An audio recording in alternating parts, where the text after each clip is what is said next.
Hello everybody, welcome back to Sharon from Vivid Days. Thank you for choosing to spend some time with me. It's all about sculptures and swiping. I'm going to use these colours that I have that came over from the UK. Feel free to use whatever brand you want, but I wanted to have some vibrant, yummy colours that are going to really complement the cell-based cornflower blue, I believe that's what it was. Anyway, make sure your board is level. Work on any shiny substrate because your resin will peel off easier. Don't worry about those little colours that's on there. I thought, you know what? I'm going to blend them into my sculpture. Now, timing is everything with sculptures. Different resins, different temperatures, different brands will react slightly differently. So find out how yours respond. For me, when I get to about 20 minutes, I mix together my resin. I waited 20 minutes before I added the cell base to that resin. You only needed to apply that just before you were going to pop it down. The rest of the colours were already added and waiting. The reason I wait 20 minutes is I don't want my resin to be really runny. I want to make sure that it is going to hold a little dome at the end and not go too flat. If you do it too early and it's too runny, you're going to have a very thin sculpture, making it very hard to bend and twist into shapes. When I put my resin down, it doesn't move too far from where I've popped it. Anyway, I'm trying this swiping and I'm just going to have fun. I was placing my colours just randomly. I wanted to see how it was going to respond. Another benefit of waiting 20 minutes before I added the cornflower blue, I don't know if it is cornflower though, but the blue, the cell-based blue, the resin was starting to heat up, which helped when it came to swiping. If it's slightly warm but not too hot, and you just drag in the top part very gently, cells will come with this. It basically just seems like an enamel, so I'm going to go and buy some and try it myself. But I've got a very light touch, but you do want it to swipe through, and just pulling it through slowly. Come in with a blowtorch, not too much, just to help those cells start to form. But over time, they will still continue to form. A downside to thinking about doing cells with your sculpture is if you do them too early and you've got those beautiful cells or lacing, if your resin is still leveling and moving, it's going to pull some of the cells out of shape. But have fun, practice, but just look at those yummy colours together. The reason I added the clear resin around the sculpture is to help when I add the crystals. It's a personal preference. I think it adds a lot more value to your sculpture. I think it makes it look more like it's glass.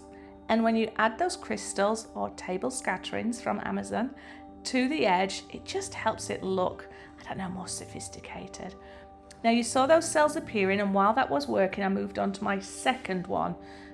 Lesson learned for myself, and I'll pass on my knowledge and wisdom to yourself. I would work with cell-based sculptures, one layer at a time.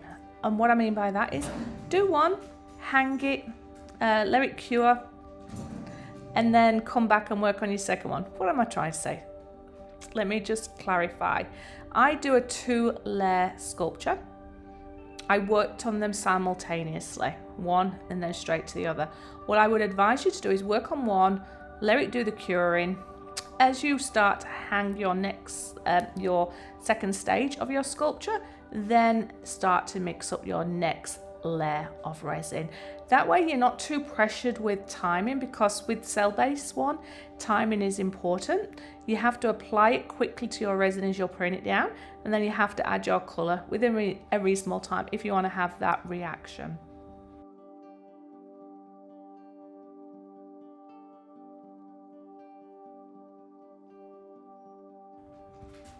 So my process is fairly similar, just putting in my colours randomly, trying to keep the bulk of it down where I'm going to start the swipe and just a little bit coming up.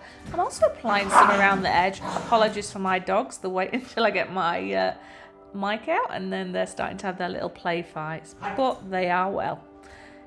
I'm trying to add some colour to the edge. Just wanted to see what happens if the cornflower blue rolls over it.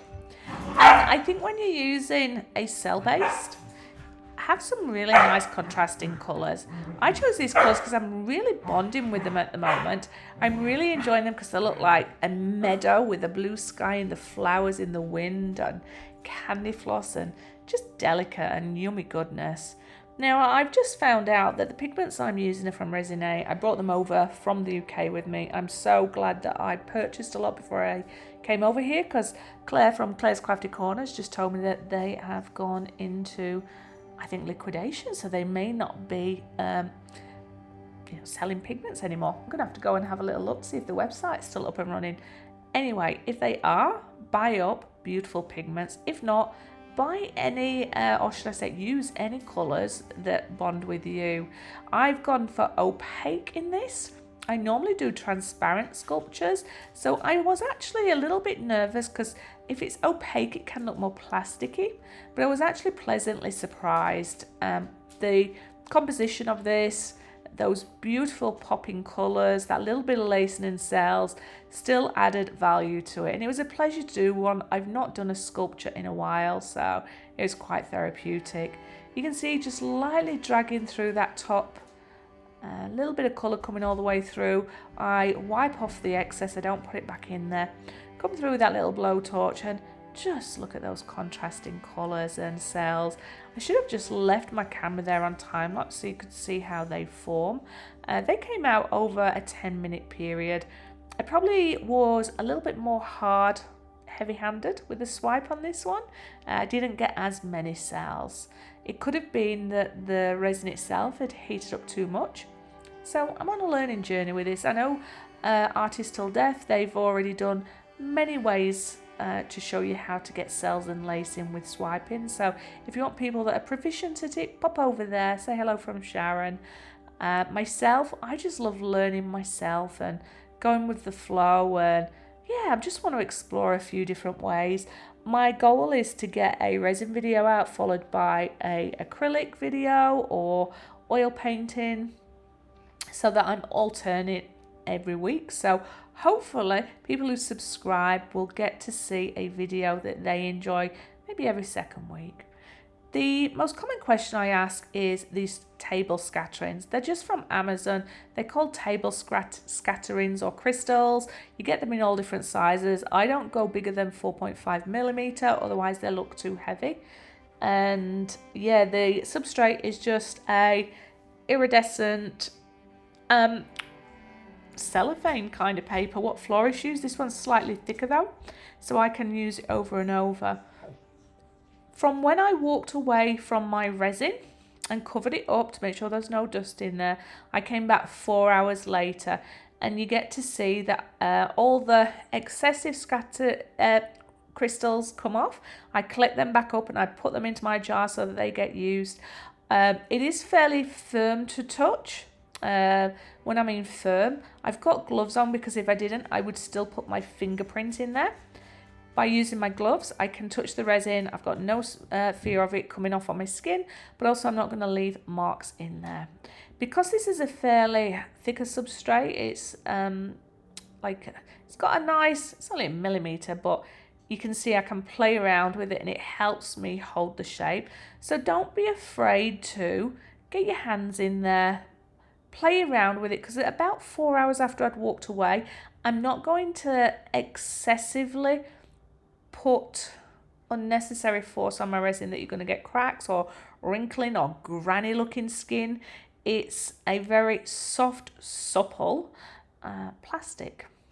So I take my time, I put a little bit of masking tape on the end, and it just helps hold it in place. And relax, don't get stressed, take your time and keep working it until you're happy with it. With myself, I always think ahead. I knew that this would be inside because I wanted, no, this is the bigger one, Sharon, wheel back, This has got a bigger base than the one I'm using, and that one had the better cells and pattern, so I wanted that one to be on the outside.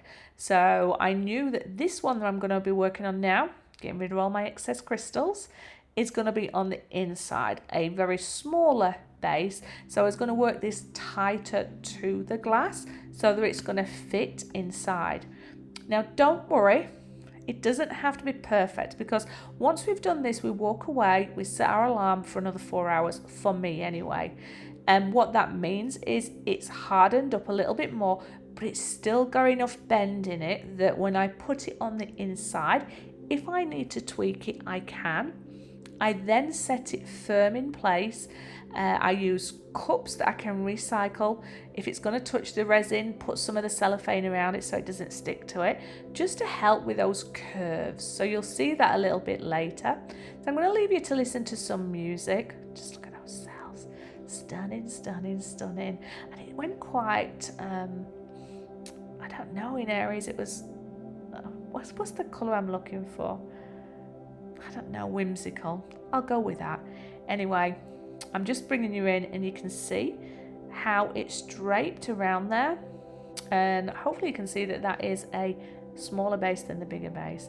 When you see me come around and you see me taking it off, that's when it's 4 hours later again, and that I know that I can bend it, manipulate it and get the final curves. I then left it for 2 days because it was quite warm, just to let it fully set. I then finalized my I don't know what am I saying, the final piece, and then I held it together by putting a little bit of resin on the inside so both layers stuck together. And again, I left it for another day, so a little bit of waiting in between. Different resin may not need that long. For me, because it was hot, I didn't want to risk it starting to droop when I walked away, so I went with safety. Safety in tape and scaffolding. Anyway, if you think this video is worth it, remember, thumbs up, subscribe, share, comments are always welcome. Let me know if you've used sculptures before and if you've gone ahead and done a swipe with it. If so, what colours did you use? Are you inspired to try a piece yourself? Anyway, I will see you on the next video. I hope that you relax and that you enjoy the end result. Thank you for hanging out with me. And yeah, wherever you are, be safe, well, and hopefully find time to create.